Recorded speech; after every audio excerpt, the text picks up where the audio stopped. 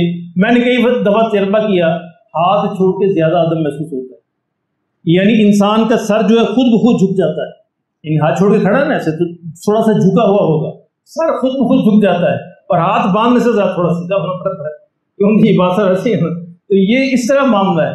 تو ہاتھ باندھنے کا مقصد اللہ کے حضور کو ادب کا اظہار، تو ادب کا اظہار آپ کا جس طرح ہاتھ باندھنے سے ہوتا ہے باندھ لیجئے، انشاءاللہ وہ سنت کے مطابق، تو کسی جھگڑے کی ضرورت نہیں، یہ سارے طریقے سنت۔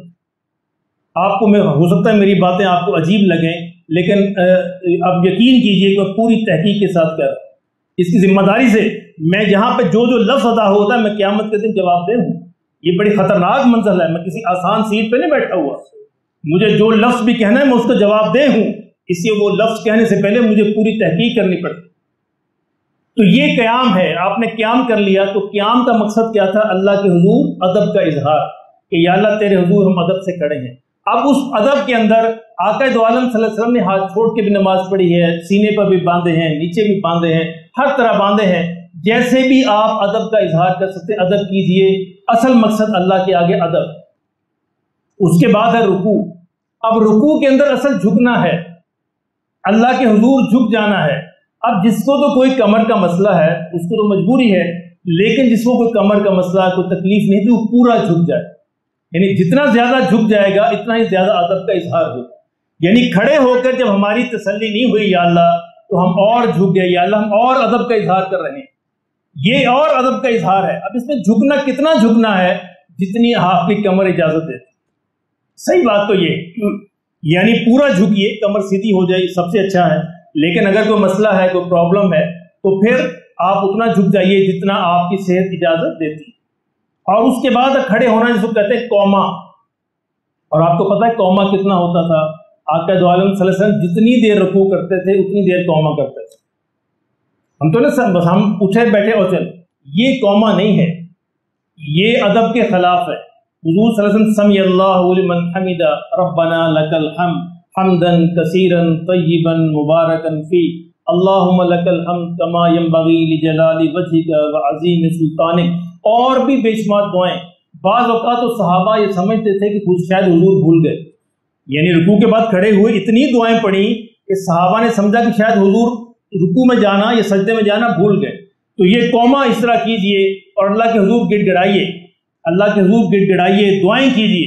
یعنی نماز کے اندر دعائیں کرنا تو ہم بھول ہی گئے۔ یہ تو سارے بیان کرتے ہیں کہ نبی صلی اللہ علیہ وسلم ہاتھ یہاں رکھتے تھے، ہاتھ یہاں رکھتے تھے، یہ کوئی بیان نہیں کرتا کہ حضور نماز کے اندر روتے بھی تھے، یہ بھی تو سنت ہے۔ حضور نماز کے اندر گڑ گڑاتے بھی تھے، یہ بھی تو سنت ہے۔ اور حضور نماز کے اندر دعائیں بھی مانگا کرتے تھے، یہ بھی تو سنت ہے۔ ایک رات آپ نے ایک آیت پڑھ کر پوری رات ایک رکعت کے اندر گزار دی، وہ آیت کیا تھی کہ میرے مولا فَإِنَّهُمْ عِبَادُكَ إِن تُعَذِّبْهُمْ فَإِنَّهُمْ عِبَادُكَ وَإِن تَغْفِرْ لَهُمْ فَإِنَّكَ غَفُورٌ رَحِيمٌ۔ عیسیٰ علیہ السلام نے یہ بات کہیں گے اللہ کے حضور، عیسیٰ علیہ السلام کو اللہ پوچھیں گے قیامت کے دن، تو نے میرے بندوں سے کہا تھا میری پرستش کرو، میرا شرک کرو، شریک بناؤ۔ عیسیٰ علیہ السلام ہاتھ باندھ کے کھڑے ہو جائیں گے، میرے مولا تو جانتا ہے کہ میں نے وہی پیغام دیا جو تو نے مجھے پہنچایا تھا۔ اللہ پوچھے پھر کیا کروں ان کا، تیرے ماننے والوں کا جنہوں نے شرک کیا۔ اللہ اکبر، نبی نبی ہوتا ہے، نبی نبی ہوتا ہے۔ کیا عجیب بات ارشاد فرمائی، مولا ان تعذبہم فإنہم عبادک، اگر آپ ان کو عذاب دے دیں، تیرے بندے ہیں، تو مالک ہے، تو مالک ہے، تو قادر المطلق ہے، تجھے کوئی روک نہیں سکتا۔ فَإِن تَغْفِرْ لَهُمْ، مولا اگر تو معاف کر دے، فَإِنَّكَ غَفُورٌ رَحِيمٌ، تو بڑا معاف کرنے والا۔ یعنی ایسی حالت کے اندر بھی امت کو چھوڑا نہیں عیسیٰ علیہ السلام نے، اور حضور نے یہ آیت پڑھتے پڑھتے امت کو یاد کرتے کرتے پوری رات گزار دی، ایک آیت پڑھتے۔ یہ بھی تو سنت ہے۔ ارے یہ بھی تو بتایا کرو کہ نماز پڑھتے ہوئے گڑ گڑانا بھی سنت ہے، رونا بھی سنت ہے، دعائیں کرنا بھی سنت ہے، اور کانپنا بھی سنت ہے، آہیں بھرنا بھی سنت ہے، گڑ گڑا ساری سنتیں ہیں۔ ایک ہی سنت یاد رہ جاتی ہے، اور وہ بھی صرف اپنے فرقے کو مضبوط کرنے کے لیے، تو یہ سنتیں ہیں۔ اس کے بعد جب یہاں پہ تسلی نہیں ہوتی کہ میں شاید ادب پورا ادا نہیں کر سکا، تو پھر زمین پہ گر جائیے، سجدہ کیجئے، اپنی ناک کو رگڑیے زمین پر، اپنی پیشانی کو رگڑیے کہ مولا میرا سب سے عزیز ترین عضو یہی ہے میرا چہرہ، مولا وہ بھی تیرے قدموں پہ نچھاور کرتا۔ اب یہ خضوع ہے، اگر اس طریقے سے خضوع ہوگا تو خشوع کی منزل حاصل ہو جائے گی۔ ہمیں حاصل کرنا ہے خشوع اصل میں، تو میں یہ کر رہا ہوں خضوع اس کی پہلی سیڑھی ہے۔ اگر خضوع ہم نے حاصل کر لیا انشاءاللہ خشوع بھی حاصل کر لے گا۔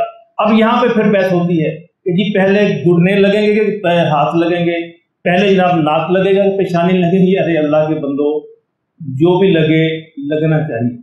آپ نے حضور کے دونوں طریقے ٹھیک ہیں۔ اہل حدیث بھائی ہمارے کہتے ہیں کہ پہلے ہاتھ لگے، اگر گھٹنے لگیں گے تو کتے کی طرح مشابت ہوگی، اور دوسرے حضرات کہتے ہیں پہلے گھٹنے لگے۔ دونوں طریقے ٹھیک، احادیث میں تفصیلات موجود ہیں دونوں طریقے کی۔ گھٹنے لگائیے یا ہاتھ لگائیے، پیشانی لگائیے یا ناک لگائیے، اصل چیز ہے اپنے چہرے کو اللہ کے حضور رگڑنا۔ کبھی آپ نے رگڑا ہے، کبھی چہرے میں گڑ گڑائے ہیں؟ حضور نے فرمایا صلی اللہ علیہ وسلم بندہ سجدے میں سب سے زیادہ اللہ کے قریب ہوتا ہے۔ ہم نے سجدے میں کتنی دیر گزاری ہے؟ سبحان ربی اللہ، سبحان اللہ، سبحان ربی اللہ، بس یہ ہمارا سجدہ ہے۔ اللہ ہمارے حال پر ہے ہمارے۔ اور سجدے کے درمیان سے کہتے ہیں جلسہ، اس میں بھی حضور اتنی دیر بیٹھتے تھے جتنی دیر سجدے میں کرتے تھے۔ یعنی جلسے میں بھی آقا دو عالم صلی اللہ علیہ وسلم کا طریقہ اتنی دیر بیٹھنے کا تھا جتنی دیر سجدہ آپ فرمایا کرتے ہیں۔ اور سجدہ آپ نے ایک دفعہ 70 بار بھی سبحان ربی الاعلیٰ پڑھی ہے۔ اللہ اکبر۔ ایک دفعہ سیدنا حسین رضی اللہ تعالیٰ عنہ، سیدنا حسن حضور کی پشت پر سوار ہو گئے۔ اللہ اکبر، یہ بھی اعزاز اور یہ بھی شان تھی۔ کون سوار ہیں؟ حسن اور حسین حضور کی پشت پر۔ اور آقا دو عالم صلی اللہ علیہ وسلم نے اس وقت تک سجدے سے سر نہیں اٹھایا جب تک وہ خود اپنی مرضی سے نہیں اترے، نہیں ان کو اتارا نہیں، اور تب تک تسبیحات کو پڑھتے رہے۔ اس کا مطلب لا تعداد پڑھی جا سکتی ہیں، چاہیں تو 1 گھنٹے کا سجدہ کیجئے، اس میں کوئی رکاوٹ نہیں ہے۔ سجدے کے اندر دعائیں، سجدے کے اندر گڑ گڑانا، سجدے کے اندر رونا، یہ بھی حضور کی سنت ہے صلی اللہ علیہ وسلم۔ میرے محترم دوستو، وقت ہو گیا، انشاءاللہ میں یہ عرض کر رہا ہوں کہ خضوع اگر حاصل ہو گیا انشاءاللہ پھر خشوع بھی حاصل ہو جائے گا۔ تو ضمانت کس بات کی ہے کہ الذین هم فی صلاتہم خاشعون، اللہ نے ضمانت دی ہے جن کی نمازوں کے اندر خشوع ہوتا ہے۔ اگلی دفعہ انشاءاللہ ہم بیان کریں گے یہ خشوع کی منزل ہم کیسے حاصل کریں گے۔